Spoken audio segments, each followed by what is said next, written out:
What's up YouTube? Today we are looking at Spline, a brand new wavetable synthesizer from the independent developer WaveWarden. So in today's video I want to show you a couple of the features that make this synth really cool for quickly creating very versatile lead and sound effects sounds. So this is a sponsored video. That being said, I was very much involved in the beta and preset making for the factory content of the plugin, and I really like the workflow for these kind of sounds that you're going to see in this video. So yeah, with that being said, let's dive in and have a look. The reason why it's actually called Spline is because a lot of the stuff in the synthesizer is based on this XY spline system. You'll see here you have oscillator 1, 2, and 3, and then the filters over here, and they each have this XY display.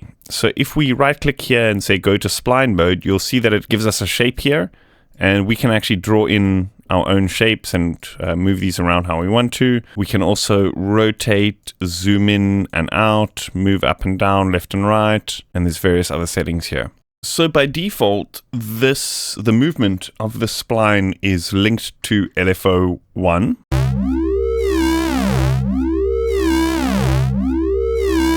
And what it's doing is it's basically changing this X and Y represent warp modes. So we have several different warp modes which we can choose from. And then it's also warping the wavetable position.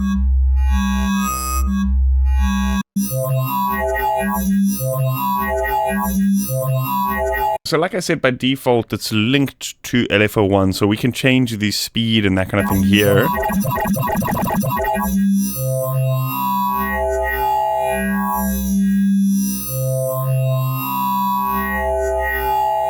I think one of the coolest things is that we can actually set this to various different modulation sources where it'll kind of grab its timing from. So here, for example, we can set it to something like a random. And so every time a note is received, it's going to generate a random value here. And the reason that this is really cool is a lot of the time with synthesizers, the random generators generate the same value to all the modulation destinations. And so if, say for example, we had two oscillators and one random was set to both, they would do the same thing. But here, let's just set this to spline mode as well. Also set this to the same random. The values are going to be based on this X and Y spline. So we can kind of change it around and move it around. So now that one random value will be different for each of the splines, basically. So it's a really cool way of just quickly creating all sorts of really versatile patches.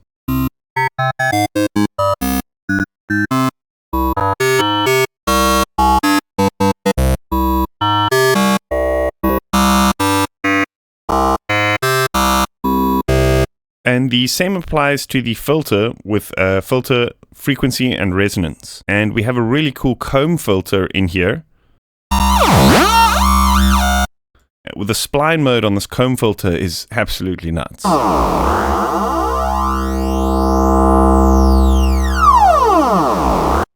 I tend to watch out for values that are too close to the top here, because then the resonance gets a little bit too high.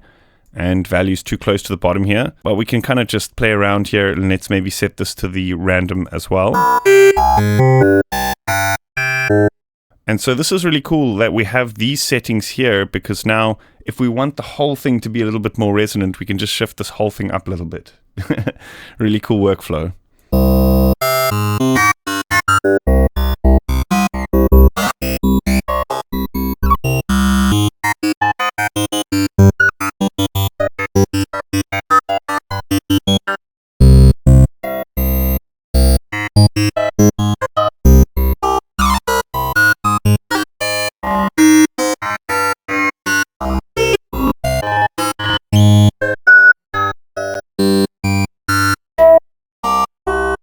Maybe with this one, let's do a band pass here.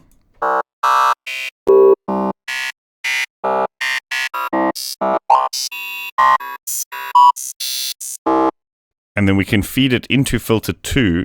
So the filter routing, you can actually either feed from individual oscillators, or you can feed from filter 1 into filter 2. And depending on how you set it up here, it'll actually represent that in this little diagram. So it just makes things kind of a bit easier to understand. If you don't really know how filter routing works, you can kind of just see here, oscillator 1 and 2 are going into this one and then into this one. And then here, let's set this one to comb filter.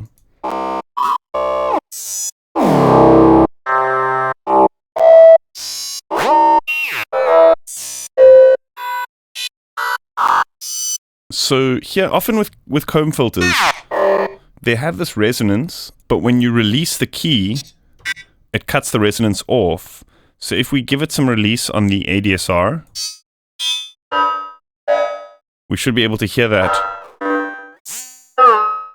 comb filter resonance a little bit better.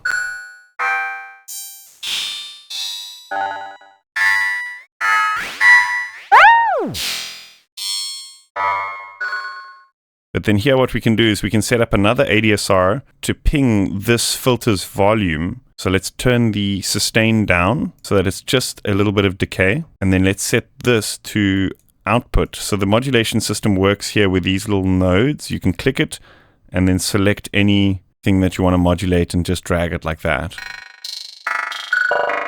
So now it's just plucking this filter input, and then the tail is no longer from the oscillators. The tail that you're hearing is purely the comb filter.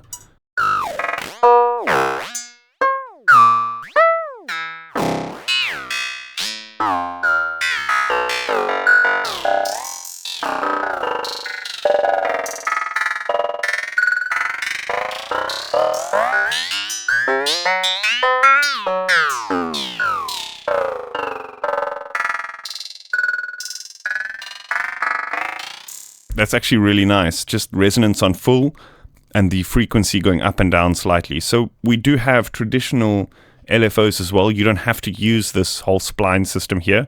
We can say, for example, link LFO2 to that frequency.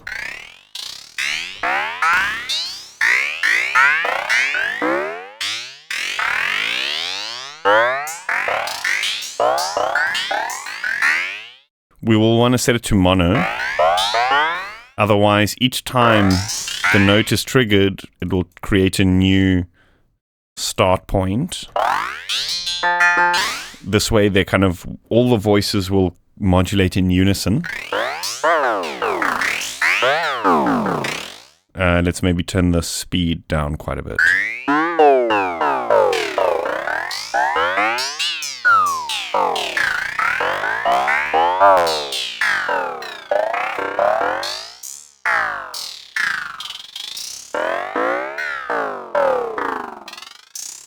There's an arpeggiator here as well. What we can do is we can actually enable this. Let's just play one note.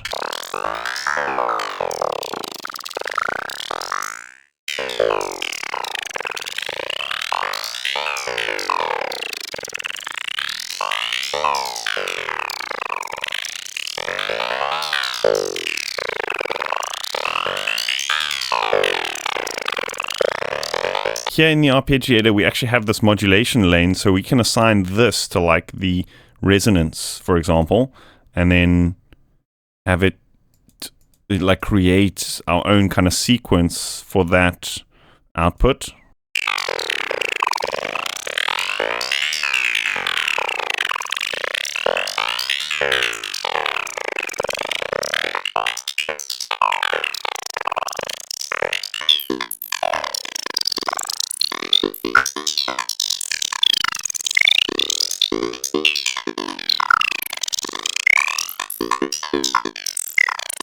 Okay, so let me explain this enablement system. This is really, really cool. So what this does is this basically allows you to sequence turning particular elements in the plugin on and off. So here, for example, let's turn this on and we can create a sequence. Let's just check out what the timing is like.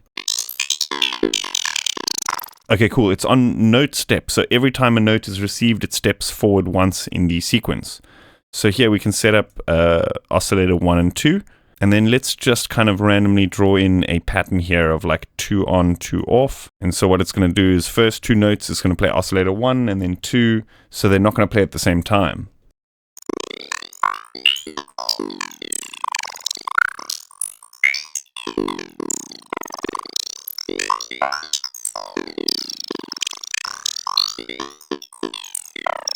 And what we can do is we can actually do that with filter 1 as well. So sometimes it'll, like the full frequency sound will come through. So let's just say every 3 times like that, every 4 times.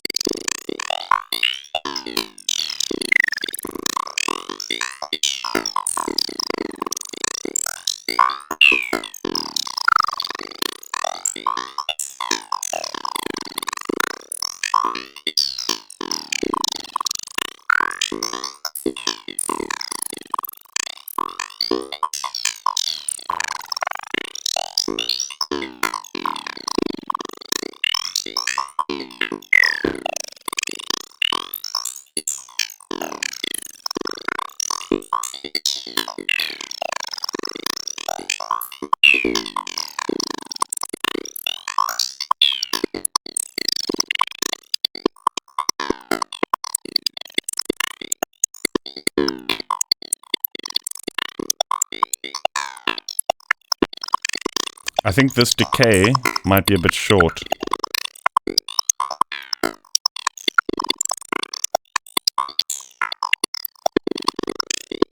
I'm going to add a modulation here from sample and hold 1.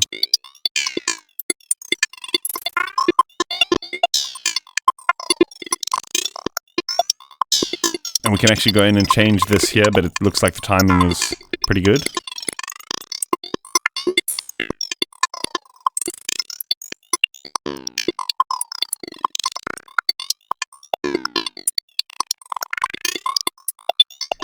So we can also add effects, of course, but there's enablements on the effects as well. So say, for example, we wanted like a chorus on just some of the hits, a phaser on just some of the hits. We can kind of like switch between those using this enablement system as well, which is really, really cool way of creating really versatile lead and sound effects sounds.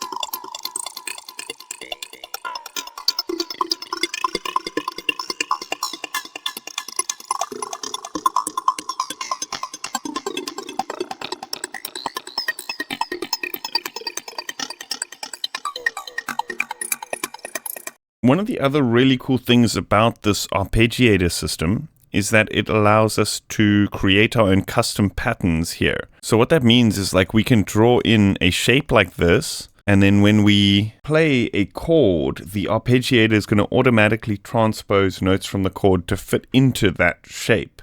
So we'll always have the same kind of progression, but on different notes. It's a really, really powerful kind of technique with arpeggiators.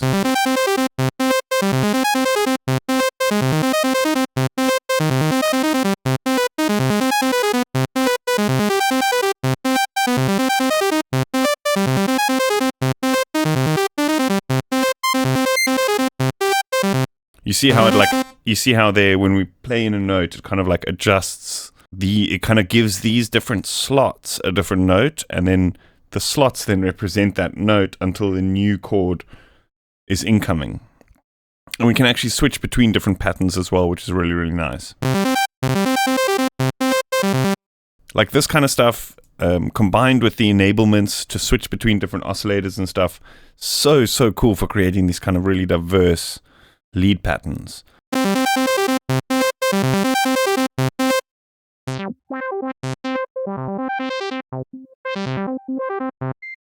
Let's click Spline here. Maybe we can do a random here as well.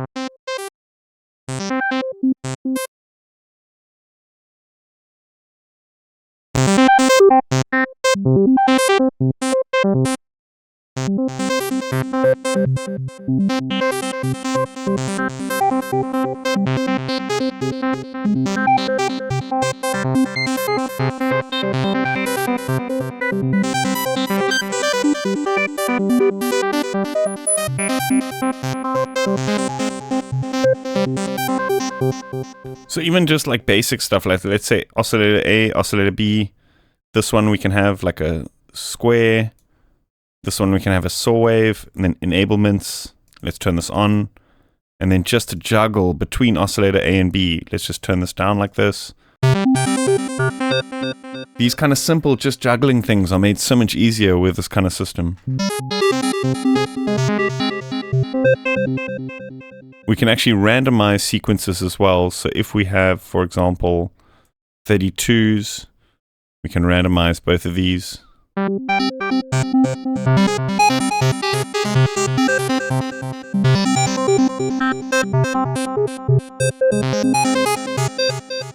And one cool thing is to randomize and then copy, paste, invert, because then it kind of A-Bs between them. Do you know what I mean?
It's even really cool for creating these kind of like Corel style patches where you just have so much modulations going on and so much randomization that it kind of feels like the whole thing is generative, even though it's not, because you're choosing a chord and it's just randomly playing those different sounds.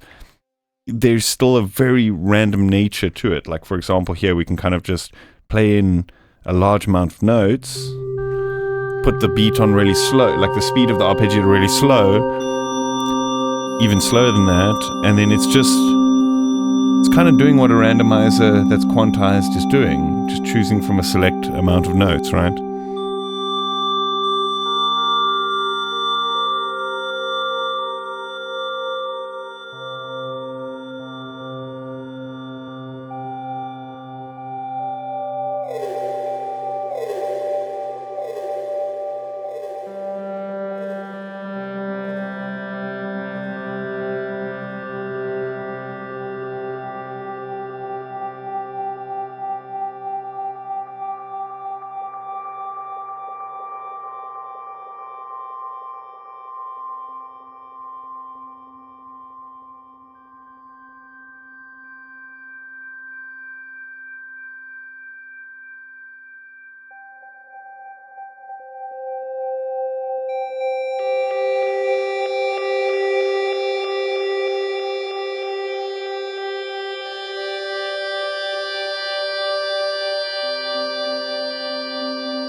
Cool. That's about it. I hope you guys enjoyed that. Let me know what you think in the comments. As always, if you haven't yet, please consider hitting that like button and subscribing to the channel. I will see you guys next time. Cheers.